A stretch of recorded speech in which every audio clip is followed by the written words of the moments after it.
नमस्कार दोस्तों, आपका स्वागत है हमारे YouTube चैनल मोटिवी वाइब में।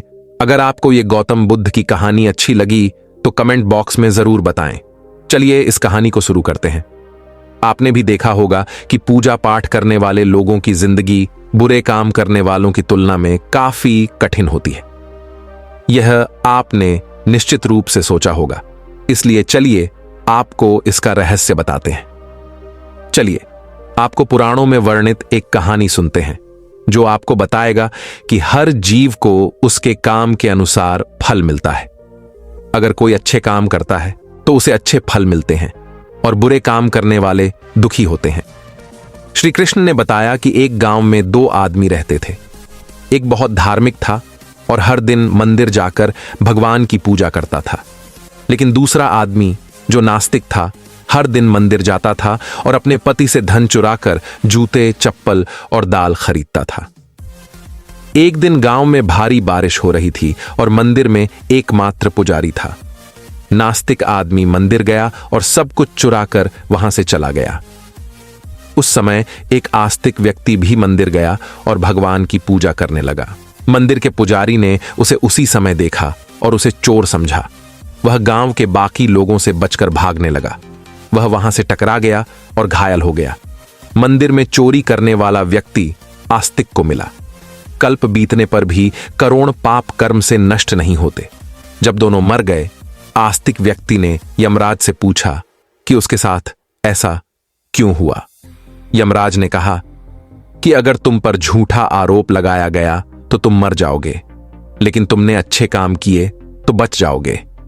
यमराज ने कहा कि उसके भाग्य में एक राजा बनना लिखा था, लेकिन उकसे ने अपने पापों के कारण वह सिर्फ एक छोटे से चोर बन गया। मित्रों, शास्त्रों में कहा गया है कि पाप कर्म के बिना भोगे गए करोड़ों का नाश नहीं होता। अगर कोई पाप करता है तो आज वह खुश हो सकता है, लेकिन कभी कभी उसे अपने पाप का फल भुगतना पड़ेगा।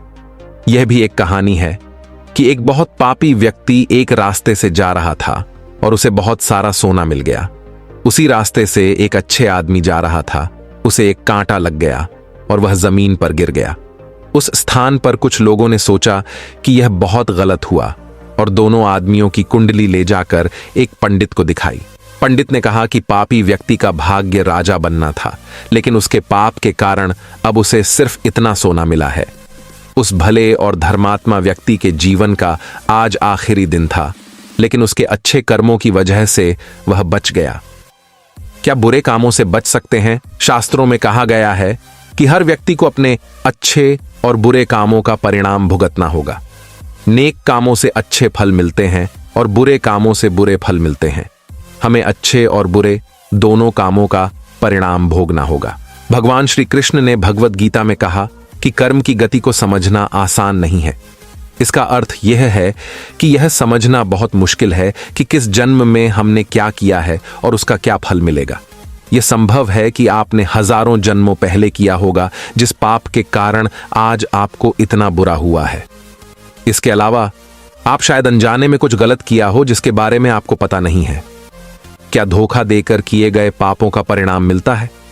कर्म का सिद्धांत सटीक नहीं है। चाहे आप जानबूझकर करें या अनजाने में, अगर आप कुछ गलत करते हैं तो आपको उसका फल अवश्य मिलेगा। शास्त्र कहते हैं कि अगर आप अचानक आग को छुए तो आपका हाथ जलेगा ही। शास्त्रों में कई कहानियां हैं जो बताती हैं कि अनजाने में किए गए पाप का फल भी लोगों को मिला है। पांडवों के पिता महाराज पांडु की एक कहानी है कि उन्होंने एक हिरण को तीर मार दिया था। वे उस समय नहीं जानते थे कि एक ऋषि ने हिरण का रूप लिया था और उनको श्राप दे दिया था, जिसके कारण वे बाद में मर गए। सहस्त्रों के अनुसार क्षत्रिय राजाओं को शिकार करने की अनुमति थी और हिरण को मारना कोई पाप नहीं था, लेकिन पांडु को पता नहीं था कि वे एक ऋषि थे, इसलिए उन्हें इतना बुरा श्राप मिला कि वे मर गए। पाप से बचने के लिए क्या करें? श्रीमद् भगवद गीता में भगवान कहते हैं कि कर्म और उसके फलों को समझना बहुत कठिन है, लेकिन प्रत्येक व्यक्ति अपने कर्मों के फल अवश्य प्राप्त करता है। श्रीमद् भगवद गीता के अध्याय 18 में भगवान श्री कृष्ण ने कहा कि सभी धर्मों को छोड़कर मेरी शरण में आओ और मैं तुम्हें सभी पापों से मुक्त कर दूंगा।